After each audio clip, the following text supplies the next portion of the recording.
Hello, and welcome to Apocalift. My name's Jeremy, and today we're going to be discussing the single leg Romanian deadlift, its uses, proper form, and how to modify it for your purposes.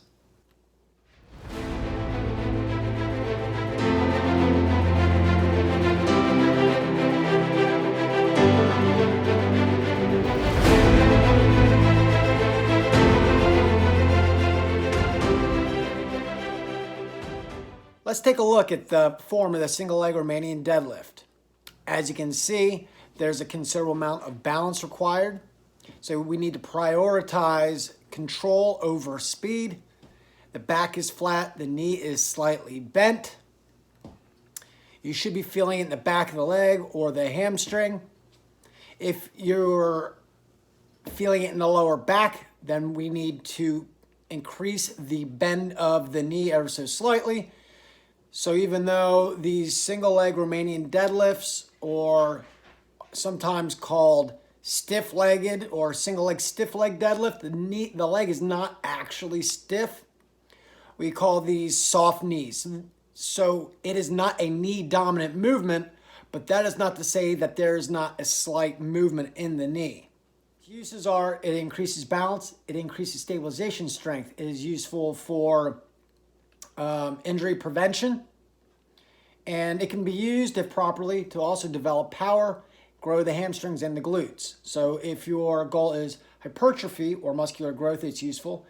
Or if you are an athlete looking to increase performance and reduce risk of injury, it's also useful. For those reasons, it is the friend of athletes and fitness enthusiasts alike. If your goal includes both power and reducing risk of injury, one approach of many that you might utilize would be to lift up quickly but controlled, and then take 3 to 4 seconds on the eccentric phase, lowering it back down. You might consider putting this in a single set system, so it would just be just that exercise, and you may take 3 to 4 minutes of rest so the muscle fully recovers. When we work for power, we're looking for an explosive movement. The muscles primarily responsible for that typically are your type 2A and X fibers. They need more time to fully recover. So when we are training for power, we want longer rest periods. So you might consider single set system, long eccentric phase, lowering the weight. This more closely mimics how muscles have to activate in order to decelerate a movement. So for example, if you're sprinting, when you're at the end of a sprint, you don't just stop.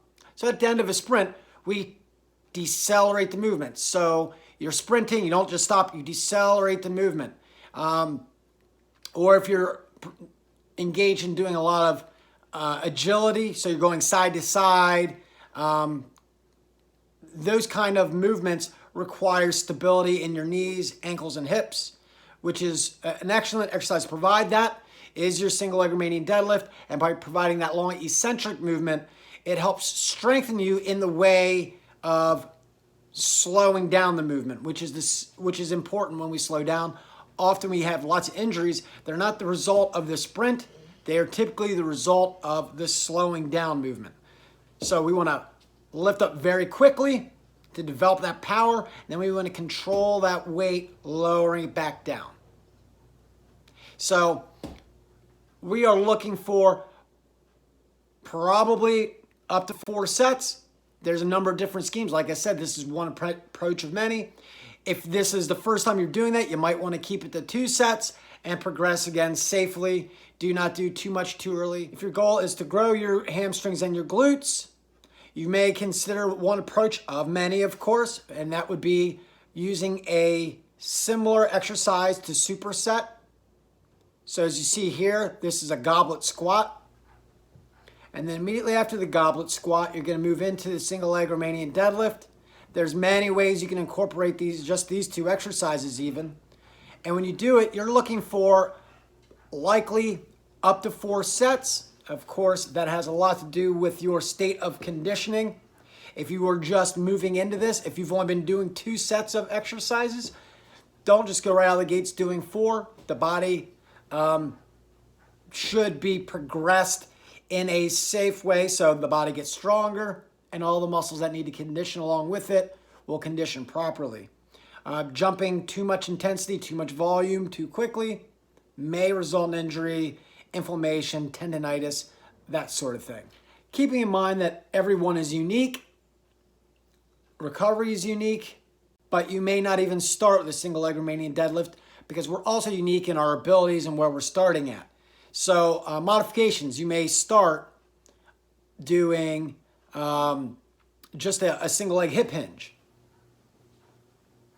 So as you can see in the single leg hip hinge, it is the same movement.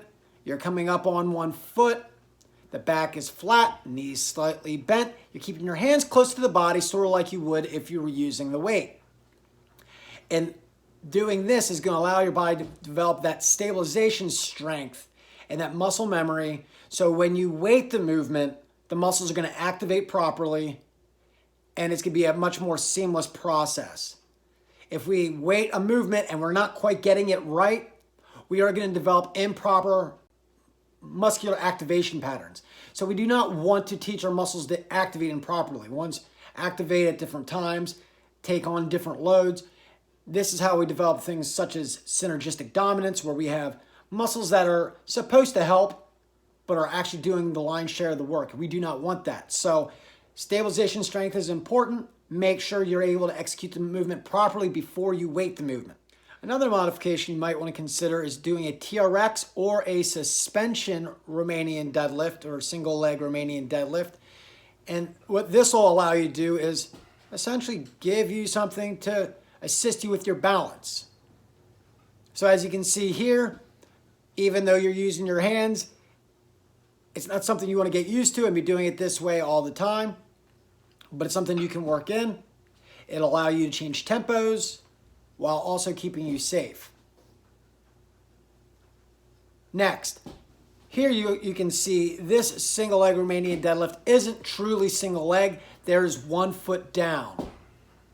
And even though that back foot, you may notice here, it pops a little bit, kind of the back foot pops up a little bit. And that's just simply to help maintain the balance. What's important though is that you're feeling it primarily in the back of the leg. The back stays flat, the weight stays close to the body, and you are doing the lifting with that side. Your back's not contorted, kind of like, instead of it being round, sometimes people cant to one side, to the left or the right, and we don't want that either. So just a quick summary. When you're executing a single leg Romanian deadlift, first and foremost, it is most important that you can exercise the movement properly. If you cannot execute the movement properly, modify it. You can either use a suspension trainer, or you can put a foot down, or you can even just start with body weight, seeing how it moves first. And I would definitely recommend, instead of just grabbing weight and executing a single leg deadlift, seeing if you can do it, you may just want to get onto 1 foot and see if you can properly execute that hip hinging movement. If you can, then start with a little bit of weight, because it's going to feel different. Because once that weight's in your hand, the weight is going to change the dynamic of where the balance is going to have to come from. Trying to achieve power, you definitely want to move explosively, control that lower. Glute size, as well as some strength, but glute size, you're going to execute it in a couple of different fashions, because we want to hit the muscles with from different angles, different tempos, and different intensities. However, what you may consider one of many approaches would be supersetting it alongside of another exercise and taking, of course, about 60 to 120 seconds of rest between each set for a total of, say, 4 to 6 sets. And there you have it, the single leg Romanian deadlift. Hopefully this reaches you well, and we'll talk to you soon. Take care.